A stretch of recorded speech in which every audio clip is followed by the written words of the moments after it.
Hello students, welcome back again. +1 class Geography, Fundamental of Physical Geography, Chapter number 11, Water in the Atmosphere. Okay, today is this chapter second part. Okay, we have read about in this chapter about the humidity, rainfall and condensation. ठीक है. Now at present in second part we will discuss about the very most important question of this chapter in detailed. Okay, now start. First question is here, very most important question is this: how are clouds formed? कैसे बनते हैं बादल, यानी कि बादल कैसे बनते हैं और क्लासीफाई दें और उनको कैसे उनको वर्गीकृत कर सकते हैं, उनको क्लासीफाई करके बताइए। क्लाउड्स के बारे में ध्यान दीजिए। Clouds are formed by the condensation of water vapour. ये क्लियर बात है, सभी को पता है कि जो कंडेंसेशन होता है, वाटर वेपर होता है, उसी से ही क्लाउड्स बनते हैं। ये क्लियर है, ठीक है। वाष्पीकरण होता है पानी का, जैसे हीटिंग होकर के अप साइड में जाता है तो ऑटोमेटिकली क्लाउड्स बनते हैं ये, ठीक है। Clouds are classified into 3 groups according to their height. According to height इनको 3 कैटेगरीज में बांटा गया है। ध्यान दीजिए प्लीज़, इंपॉर्टेंट क्वेश्चन है ये, 3 मार्क्स में क्वेश्चन आता है आपका ये। और ज्योग्राफी में 9th से और +2 क्लास के बीच में आपको पता है कि एसएसटी के अंदर मोस्टली 1, 3 एंड 5 मार्क्स के ही क्वेश्चन मोस्टली होते हैं। एसएसटी या ज्योग्राफी या history, political science mostly. Okay, now number 1, high clouds. अब सबसे ऊंचे वाले क्लाउड्स होते हैं, काफ़ी ऊंचे होते हैं। वो किस तरह के क्लाउड्स होते हैं, कैसे होते हैं? वो सबसे ऊंचाई पर जो पाए जाते हैं। अबाव यहाँ पर लिखा हुआ 6 किलोमीटर। अगर 6 किलोमीटर से ऊंचाई पर जो भी क्लाउड्स है वो उनको हाई क्लाउड्स में काउंट किया जाता है। यहाँ पर जो सिरस क्लाउड्स आर हाई क्लाउड्स, ये सिरस क्लाउड्स होते हैं। सिरस का मतलब होता है कि वाइट क्लाउड्स, ठीक है। ये वाइट क्लाउड्स को ही नेम दिया गया है। सिरस जो होते हैं वाइट क्लाउड्स होते हैं, ये आप लिख सकते हैं यहाँ पर वाइट क्लाउड्स भी। ओके, वाइट क्लाउड्स आर, इसको हम वाइट लिख सकते हैं, ठीक है। White clouds are high clouds, it has feathery appearance.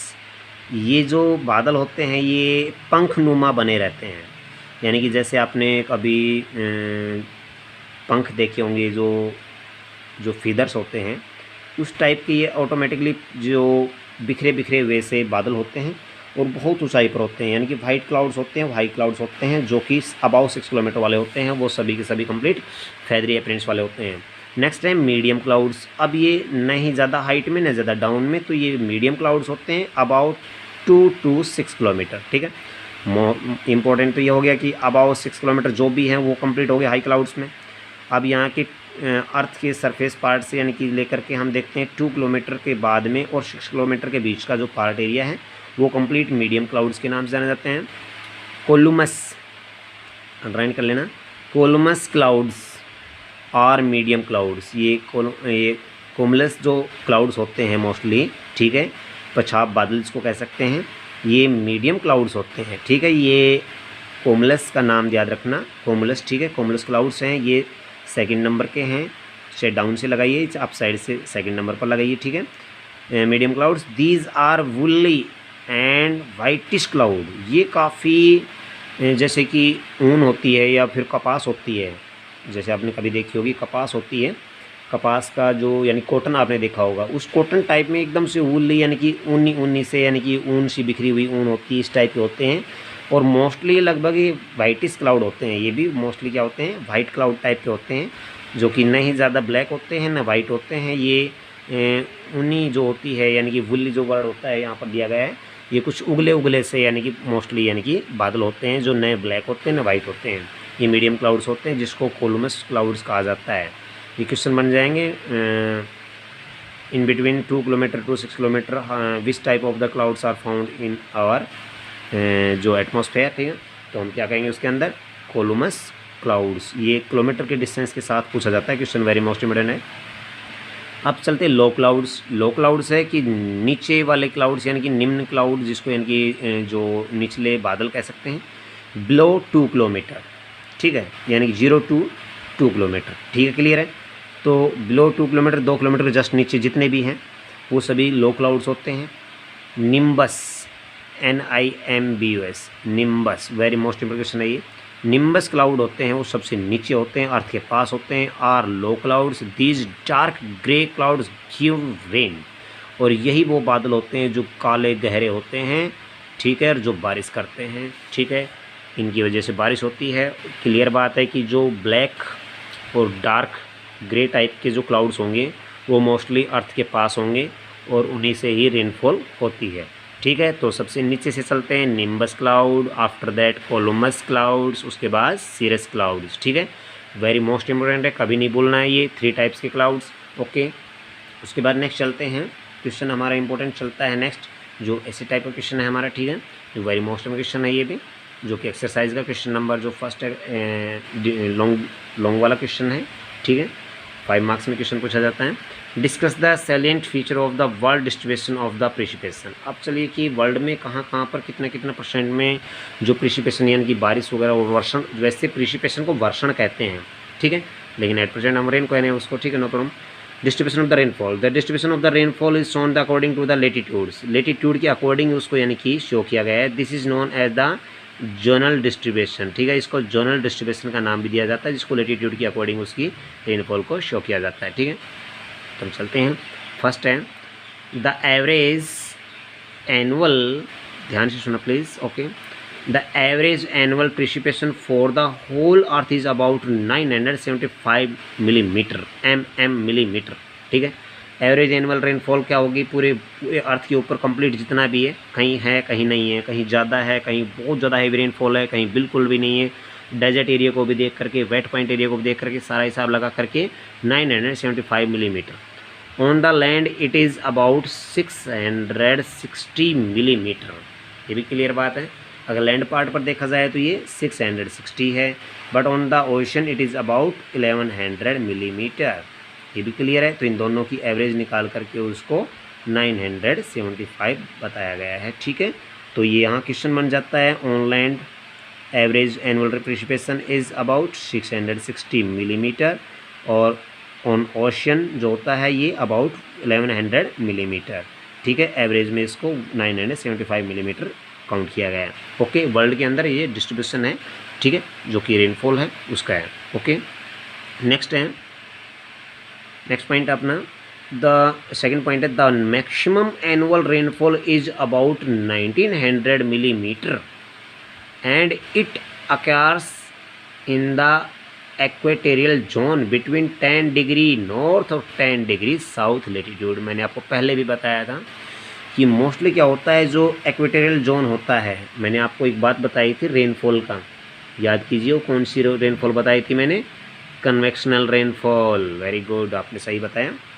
Convectional rainfall जो होता है उसी का इसके अंदर पार्ट आता है। तो कहने का मतलब मैक्सिमम एनुअल रेनफॉल पार्ट है वो 1900 मिलीमीटर जो कि रिकॉर्ड किया जाता है, वो रिकॉर्ड कहाँ होता है, एक्वेटोरियल जोन के पास।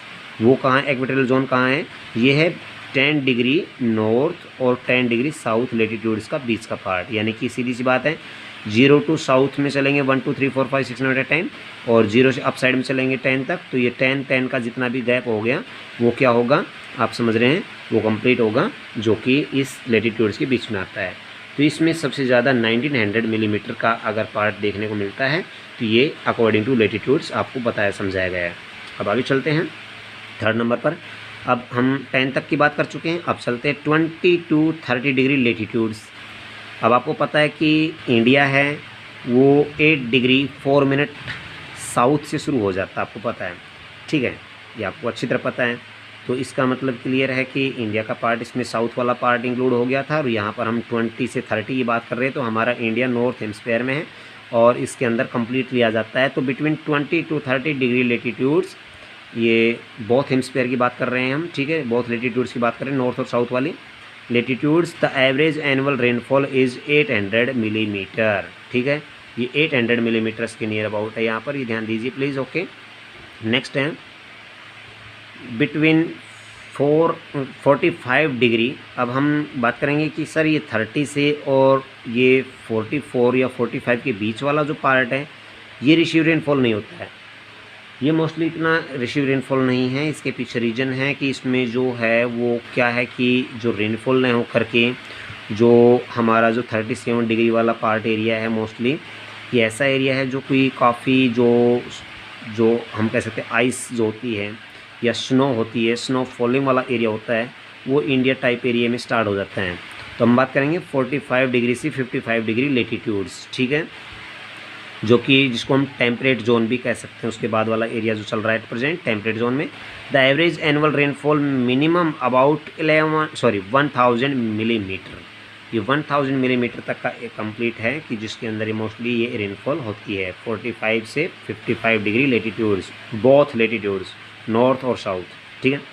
आगे चलते हैं नेक्स्ट। बियॉन्ड से 75 degree north, it means clear है हम 66 जो डिग्री लेटीट्यूड है उससे हम आगे चले गए हैं, तो इसका क्लियर बात है कि हम फ्रीज जोन में एंट्री कर चुके हैं, ठीक है। आर्टिकल सर्कल जो है आपको पता है, आर्कटिक जो ओशियन है उसकी बात है, जैसे नॉर्थ हेमिस्फीयर में। तो beyond the 75 degree north and the south latitudes the average rainfall is minimum about, कम से कम 250 मिलीमीटर ओनली है, ठीक है। नेक्स्ट है continental interiors get low rainfall as compare to the coastal areas. ये क्लियर बात है, अगर हम महाद्वीपीय क्षेत्र की बात करें तो उसमें जो रेनफॉल होती है वो कोस्टल एरियाज़ के अकॉर्डिंग उसमें यानी कि कम होती है। नेक्स्ट पॉइंट इसका है अप साइड में, यस, ट्रेड विंड्स। आपको पता है ट्रेड विंड्स कौन सी होती हैं, जो ईस्ट टू वेस्ट चलने वाले जो विंड्स होती है मोस्टली आपको पता है, जो ट्रेडर के लिए काफ़ी बेनिफिशियल होती हैं, ठीक है। Trade winds give rainfall in eastern part of the tropics. अभी ट्रॉपिक्स के ईस्टर्न पार्ट पर, ट्रॉपिक्स आपको पता है ट्रॉपिक ऑफ कैंसर है, ट्रॉपिक ऑफ कैप्रिकॉर्न है, उसका ईस्टर्न पार्ट है, मोस्टली वहाँ पर ट्रेड विंड्स की वजह से ज़्यादा रेनफॉल होती है, क्लियर है। अब आप कहेंगे सर ट्रॉपिक्स आपको पता है, tropic of cancer 23.5 degree south north का, और tropic of Capricorn 23.5 degree south का, इसे क्लियर पता चलता है। और उसका ईस्टर्न पार्ट आप जानते हैं कि ग्लोब के अंदर अगर हम अप टू डाउन लाइन करते हैं तो उसका ईस्ट साइड का हिस्सा ये है, ठीक है, आपको पता है। ये कंप्लीट एरिया है, ये काफ़ी ट्रेड विंड्स के अकॉर्डिंग रेनफॉल रिसीव करता है। The westerlies give rainfall in the west is the temperate latitudes. और टेम्परेट लेटीट्यूड्स वाले पार्ट में, टेम्परेट लेटीट्यूड्स आप जानते हैं अच्छी तरह से, जो कि टेम्परेट लेटीट्यूड्स है वो 23 से और 66 के बीच वाला पार्ट होता है। वेस्ट की बात बताई गई है, तो इसमें वेस्टर्लीज की वजह से ये रेनफॉल होती है वेस्ट वाले साइड में, जो टेम्परेट लेटीट्यूड्स वाले पार्ट पर होती है। क्लियर, वेरी मोस्ट में क्वेश्चन था जो आपने अभी पढ़ा है, ठीक है। उसके बाद में नेक्स्ट क्वेश्चन हम बात करते हैं, जो कि मोस्ट इंपॉर्टेंट क्वेश्चन आपका बन रहा है एट प्रेजेंट, जो कि लास्ट क्वेश्चन है इस चैप्टर का, ओके, जो कि पॉइंट है, काफ़ी इंपॉर्टेंट क्वेश्चन है इसका। नेक्स्ट यस जो है, what are the form of the condensation, describe the process of the dew and the frost formation, ठीक है। आज की इस वीडियो का ये लास्ट क्वेश्चन होगा, इंपॉर्टेंट क्वेश्चन है। नेक्स्ट वीडियो में हम जो डिफरेंस वाले क्वेश्चन है, डिफरेंसेस वाले क्वेश्चन हैं उन पर हम डिस्कस करेंगे, उनको हम एक्सप्लेन करेंगे, ठीक है। नाउ कि यहाँ पर है कि कंडेंसेशन कैसे बनता है, forms of condensation, describe the process of the dew and Frost formation. अभी ओस और बूंद जो होती है, कहने का मतलब, ठीक है, फ्रॉस्ट यानी कि जो ड्यू पॉइंट होता है, ठीक है, जो बूंद बनती है बिल्कुल, और फ्रॉस्ट हो जाता है, कोहरा बन जाता है एकदम से, बिल्कुल हवा में पिघल जाती है, तो वो कैसे फॉर्मेट होती है, ठीक है। इसको समझ लिया तो आगे वाले जो क्वेश्चन आपके जो डिफरेंसेस वाले हैं वो क्लियर समझ में आने लग जाएंगे। Now start. Condensation is in the process by which the water vapour in the atmosphere is the change in the water from gaseous to liquid state. हमें पता है गैसियस से लिक्विड होता है, क्लियर है, हमें पता है कंडेंसेशन के अंदर। With the fall of the temperature of the cooling of air, और जैसे उसके बाद जैसे वो लिक्विड स्टेट में आते हैं तो उसके बाद टेम्परेचर होता है, क्या होता है, डाउन होने लग जाता है, कूलिंग होने लग जाता है, ठीक है। और कूलिंग होने के बाद में वो ऑटोमेटिकली है जो टेम्परेचर वो डाउन हो जाता है। Its capacity to hold water vapour in the lowered, और इसके बाद में जो एयर होती है उसके अंदर जो वाटर को होल्ड करने की, जो वेपर को होल्ड करने की पावर ज़्यादा बिल्कुल बन जाती है, और वो लोवर्ड हो जाती है, नीचे आ जाती है। कहने का मतलब लोड होने पर हवा के अंदर नमी का मिक्स होने से वो क्या हो जाता है, एयर ऑटोमेटिकली कैपेसिटी होल्ड करने के बाद में वाटर वेपर इज लोवर्ड, और वाटर वेपर होते हैं वो बिल्कुल नीचे आने लग जाते हैं, ठीक है। The air is saturated when dew point is reached, और जब हवा होती है जो ड्यू पॉइंट बनता है तो हवा ऑटोमेटिकली धीरे धीरे स्ट्रेचर्ड बनने लग जाती है, बंद होने लग जाती है, बिल्कुल साइलेंट होने लग जाती है। ये क्लियर बात है। जब ड्यू पॉइंट बनता है हवा चलेगी तो कभी भी ओस नहीं गिरेगी, ये क्लियर बात है। अगर बादल बनेंगे तो भी हवा यानी कि जो ओस है वो नहीं बनेगी, ये भी क्लियर बात है। उस पॉइंट्स इसके पीछे हैं। Condensation starts when the temperature falls below, condensation तभी बनना शुरू होता है जब टेम्परेचर बिल्कुल डाउन चलने लगता है। अगर टेम्परेचर हाई रहेगा तो कंडेंसेशन तो बनेगी नहीं, वो तो इवेपोरेशन होता रहेगा। टेम्परेचर हाई होगा तो इवेपोरेशन बनेगा, और कंडेंसेशन बनानी है तो टेम्परेचर का डाउन होना बहुत ज़रूरी है। ठीक है। फॉल्स बिलो ड्यू पॉइंट, अगर ड्यू पॉइंट तक चला जाता है टेम्परेचर तो ऑटोमेटिकली कंडेंसेशन बनना शुरू हो जाता है। कंडेंसेशन होता है कि जो एयर में जो मॉइस्चर होता है वो बिल्कुल कूलिंग होकर के ड्यू में चेंज होने लग जाती है। ठीक है। Then the excess of the water is the release और the condensed into the liquid form, और वो धीरे धीरे लिक्विड फॉर्म में चेंज होने लग जाती है। इट मीन्स वो बारिश के रूप में गिरने लग जाती है। कंडेंसेशन टेक्स प्लेस, अब कंडेंसेशन कैसे बनता है, किस तरह बनता है, आइए डिस्कस करते हैं। व्हेन द एयर राइजेज, ठीक, हवा तेज़ी से चलने लग जाती है। Expand and cool due to the adiabatic temperature change, जैसे हवाएं चलती हैं, हवाओं के चलने के बाद में वो जो ऑटोमेटिकली जो कूलिंग होने लग जाती है, जब उसका जो एरिया आता है हवा का जहाँ पर जो कंडेंसेशन होती है उसमें ऑटोमेटिक और टेम्परेचर को डाउन करके ऑटोमेटिक चेंज होने लग जाती है और डाउन होने लग जाती है। वैन मॉइस्ट लेडन विंड, जब वो हवा पूरी तरह से मॉइस्ट से लेडन हो जाती है, भर जाती है, लोड हो जाती है, लोडेड हो जाती है। Strikes against as the mountain and force to ascend, और वो हवाएं आगे की तरफ चलते हुए यानी ऊंचे ऊंचे माउंटेन्स की तरफ जा कर के वो उनके साथ फोर्सली यानी कि घर्षण करती है और टकराती है। When two warm and cool air masses meet, जहाँ पर जाने के बाद वार्म और कोल्ड एयर होती है जो आपस में मिक्स हो जाती है, मीटिंग होती है उनकी, उसकी वजह से ऑटोमेटिकली फिर वो कंडेंसेशन के साथ में बारिश होना शुरू हो जाती है। ये तो प्लेस था कंप्लीट कि कंडेंसेशन कैसे प्लेस करता है, अपनी जगह कैसे बनाता है। अब उसका फॉर्मेशन है कि कैसे काम करता है, क्या काम है उसका। ठीक है। कंडेंसेशन से क्या क्या काम होते हैं उसके। Condensation takes place in different forms such as the frost and snow, dew, fog, mist and smoke, cloud and haze. ठीक है। नंबर 1 क्लाउड्स की बात कर लेते हैं, पॉइंट्स के अकॉर्डिंग चलेंगे, ध्यान देना। ठीक है। फर्स्ट फ्रॉस्ट एंड स्नो, आपको पता है कोहरा और बर्फ़ जो गिरती है, स्नो होती है, स्नो फॉलिंग होती है, जैसे हिमालय के अंदर लद्दाख के एरिया में गिरती है, आपको पता है। ठीक है। फ्रॉस्ट होता है, कोहरा होता है, जहाँ पर काफ़ी जो मॉइस्चर होता है एयर के अंदर तो वहाँ ऑटोमेटिकली फ्रॉस्ट होना शुरू हो जाता है। ठीक है। तो फर्स्टली पॉइंट्स की बात करते हैं हम। क्लाउड्स के अंदर है यहाँ पर, when the air usually at a the considerable height above the earth surface is cold, a condensation take place in it. आपको पता है कि हवा धीरे धीरे ठंडी होने लग जाती है तो वो अर्थ के सरफेस में आकर कूल्ड हो गई और उसके कंडेंसेशन टेक प्लेस हो गया।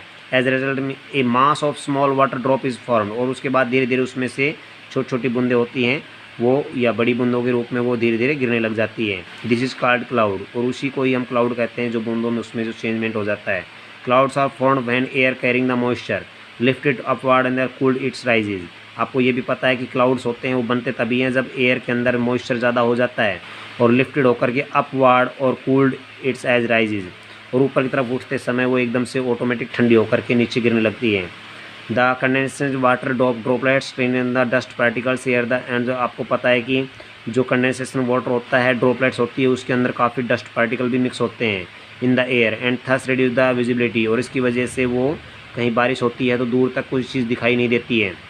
Clouds assume at the almost the defined variety of the forms, और जो बादल होते हैं वो भी डिफरेंट टाइप की वेराइटी फॉर्म्स के रूप में होते हैं, जिसमें हमने बात की थी सीरीज था, कोलुमस था, निम्बस था। They have been classified according to their the shape and the altitudes. ठीक है। उनकी शेप और उनकी एल्टीट्यूड्स के नाम से उसको अलग अलग नाम से जाना जाता है। अब चलते हैं फॉग की तरफ। फॉग क्या है? फॉग, ठीक है, when the air near the earth surface is cooled through out the condensation take place on it. जब अर्थ के बिल्कुल नज़दीक आकर के हवा पूरी तरह से नमी वाली बन जाती है तो क्लियर बात है उस जगह पर वहाँ पर वो स्मॉल ड्रॉप्स बनने लग जाती है, बिल्कुल बारीक बारीक बूंदें, बिल्कुल हल्की बारिश सी होती है, इस तरह हो जाता है। जिसको हम कोहरा कहते हैं, ठीक है। Small drops of water are formed and they cling the dust particle which float in the air and the reduce the visibility, this is called the mist, ठीक है। अब जैसे विजिबिलिटी बिल्कुल कम होने लग जाती है सर्दियों में, आपने देखा होगा कि कितनी ज़्यादा यानी कि धुंध कोहरा शुरू हो जाता है। एक धुंध होता है, कोहरा होता है, ठीक है। एक फ्रॉस्ट होता है, सॉरी एक फॉग होता है और एक स्मॉग होता है। तो फॉग होता है वो कोहरा होता है, उसमें बिल्कुल भी विजिबिलिटी यानी कि इतनी ज़्यादा कम हो जाती है कि उसमें आप बहुत कम दूरी पर देख सकते हैं, ठीक है। तो this is called the mist and the it is very thick then it is the known as fog. और जो मिस्ट बनता है पहले और इतनी ज़्यादा थिक हो जाती है उसमें कुछ दिखाई नहीं देता है बिल्कुल भी, तो ऐसा होने पर उसको हम फॉग का नाम देने लग जाते हैं। यानी कि जो एयर है वो इतनी ज़्यादा उसमें डस्ट पार्टिकल मिक्स हो जाते हैं और इतनी ज़्यादा वो यानी कि वाटर वेपर से ड्रॉप से फिल हो जाती है कि उसके बाद वो किसी विजिबिलिटी को बिल्कुल कम कर देती है। इसकी वजह से जो विजिबिलिटी कम हो जाती है तो उसमें उसको विजिबिलिटी कम होने से पहले उसको मिस्ट कहते हैं। और मिस्ट के जब और भी ज़्यादा गहराई में आने के बाद जब वो काफ़ी विजिबिलिटी बिल्कुल कम हो गई है, बिल्कुल कुछ नहीं दिखाई दे रहा है, डे टाइम में भी 12 यानी कि नून टाइम में अगर देखें तो उसमें भी नहीं दिखाई दे रहा, तो क्लियर बात है fog. The visibility in the mist is more than the kilometres, ये क्लियर बात है। विजिबिलिटी होती है मिस्ट के अंदर वो 1 किलोमीटर तक हो सकती है। 1 किलोमीटर, ये मिस्ट की बात चल रही है, मिस्ट में 1 किलोमीटर की विजिबिलिटी बन सकती है। 1 किलोमीटर के तक देखो उसके बाद नहीं दिखाई देगा। While in fog it is less than 1 kilometre, और ये जो फॉग होता है ये 1 किलोमीटर से भी कम डिस्टेंस के अकॉर्डिंग विजिबिलिटी वाला होता है, ठीक है। ये क्लियर बात है। और इसमें भी ज़्यादा अगर वो थिकली बन जाता है, वेरी थिक बन जाता है, तो वेरी थिक बनने के बाद आपको पता है पूरी तरह से इसमें भी बिल्कुल कम दिखाई देने लग जाता है। Fog when formed at the considerable height above the earth surface is the term as cloud. और जैसे ये फॉग होती है धीरे धीरे हीटिंग होने करके अप साइड में अपलिफ्ट होने लग जाती है तो ऑटोमेटिक वो क्लाउड बनने शुरू हो जाते हैं। Fog formed on smog is called smog, ठीक है। फॉग से ही ऑटोमेटिक जो स्मोक होता है, धुआं बनता है, यानी कि कोहरे की जो धुंध है वो ही ऑटोमेटिकली धुआं सा बनता है, उसी को ही स्मॉग कहा जाता है। नेक्स्ट है पॉइंट है लास्ट, रेन, ठीक है। पॉइंट लास्ट नहीं, इसका यानी कि सेकंड पार्ट रेन, ठीक है। अब रेन है, बारिश है, वो किस तरह से, when moisture laden air rise up. अब आपको पता है कि मॉइस्चर से भरी हुई हवा के साथ एकदम से तेज़ी से ऊपर वो उड़ा कर ले जाती है और एकदम ऊपर जाने के बाद वो कूलिंग होने से जाती है, take place and the clouds are formed, और उससे होते मोटे बादल बन जाते हैं।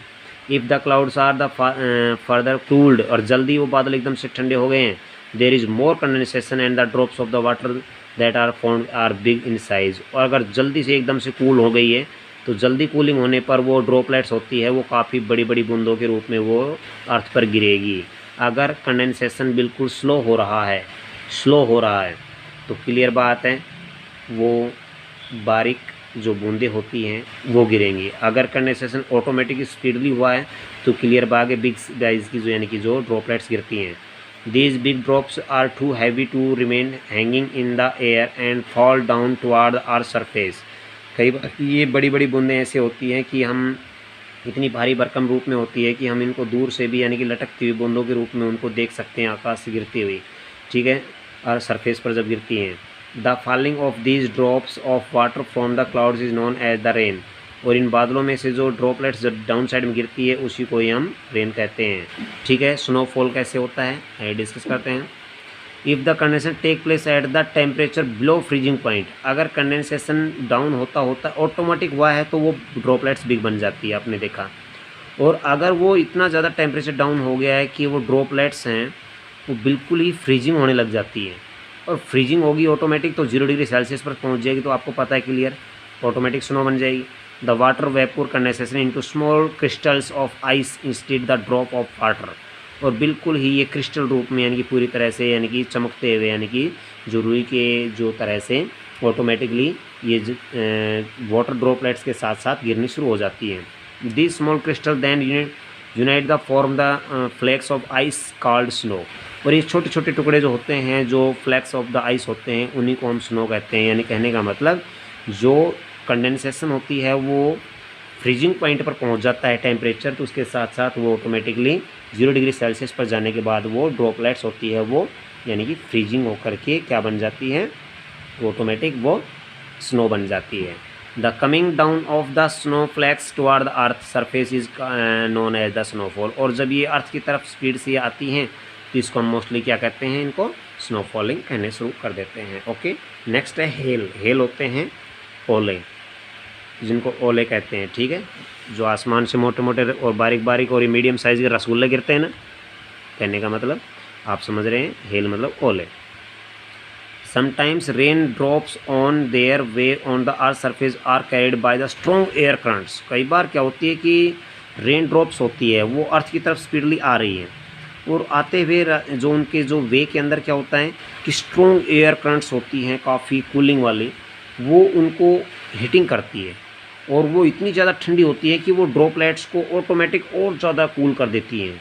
यानी कि ड्रॉपलेट्स डाउन साइड में आते आते उसको इतना टेम्परेचर डाउन मिल जाता है कि वो इतनी ज़्यादा सॉलिड बन जाती है कि कोल्ड रीजन टाइप वाले यानी कि एरिया बन जाती है। This causes the rain drops of to freeze. और जैसे रेन ड्रॉप आ रही थी वो एकदम से जम जाती है।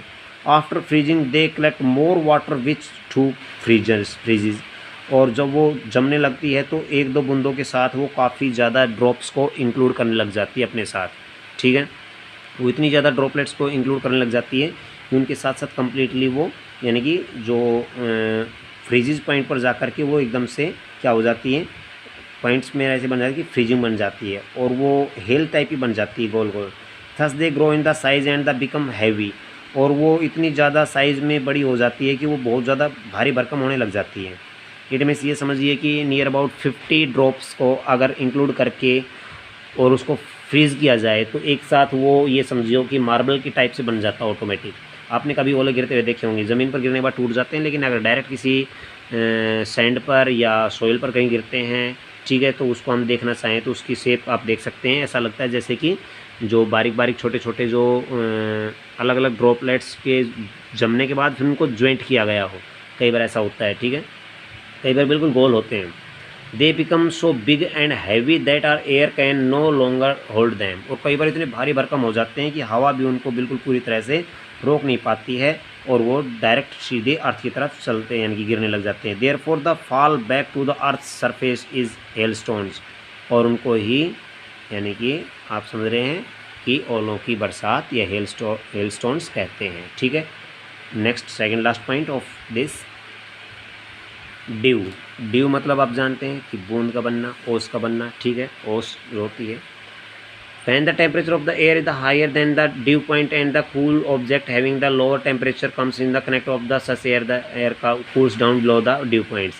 जब कोई भी टेम्परेचर एयर होती है, वो एयर टेम्परेचर के जाने के बाद में टेम्परेचर इतना ज़्यादा कूलिंग हो जाता है कि वो उसको ऑटोमेटिकली जो कूल ऑब्जेक्ट करके उसको हैविंग ए लोअर टेम्परेचर, अगर कोई भी चीज़ होगी तो टेम्परेचर जहाँ हायर वहाँ पर कूलिंग चीज़ कोई जाती है या ऑटोमेटिकली कूल होने लगती है तो ऑटोमेटिक ही वो कूल होती चली जाती है, ठीक है। This causes the condensation in the air, the drops of water thus formed rest on the cold object. और वो हर एक चीज़ को पूरी तरह से क्या करने लग जाती है, ठंडा बनाती हुई चली जाती है, ठीक है।